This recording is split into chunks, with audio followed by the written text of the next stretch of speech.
Kita ke berita terakhir, Tribuners. Pantai Wailola kian kumuh. Warga nilai Pemkab SBT lalai jaga ikon wisata Kota Bula.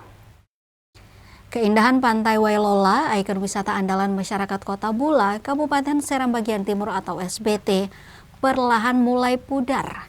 Bukan karena abrasi atau gelombang laut, melainkan rendahnya kesadaran menjaga kebersihan, baik dari pengunjung maupun pihak pemerintah yang bertanggung jawab terhadap pengelolaan kawasan tersebut.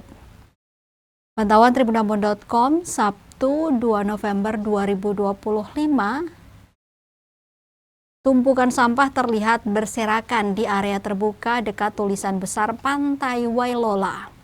Kardus bekas air mineral, plastik bungkus makanan, dan kantong kresek menutupi sebagian taman dan jalur pejalan kaki.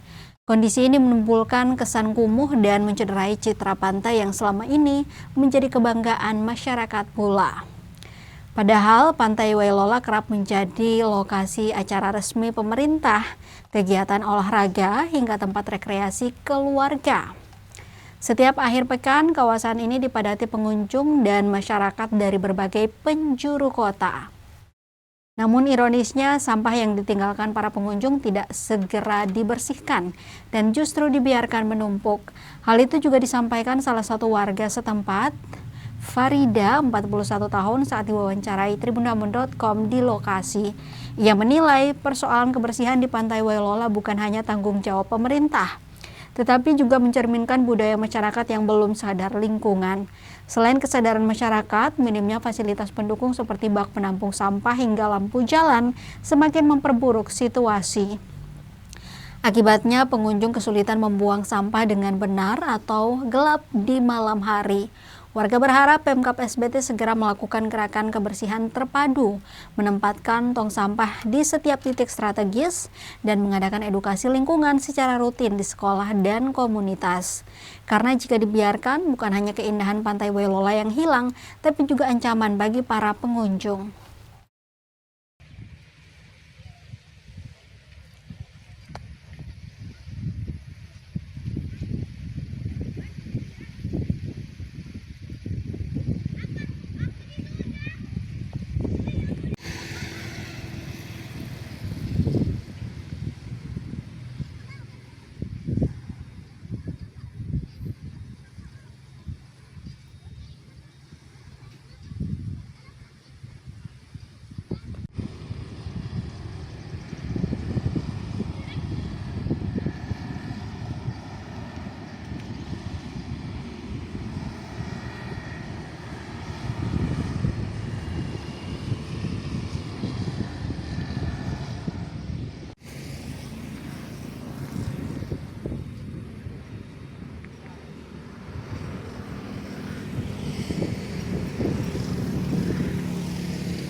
Download Tribun X sekarang, menghadirkan lokal menjadi Indonesia.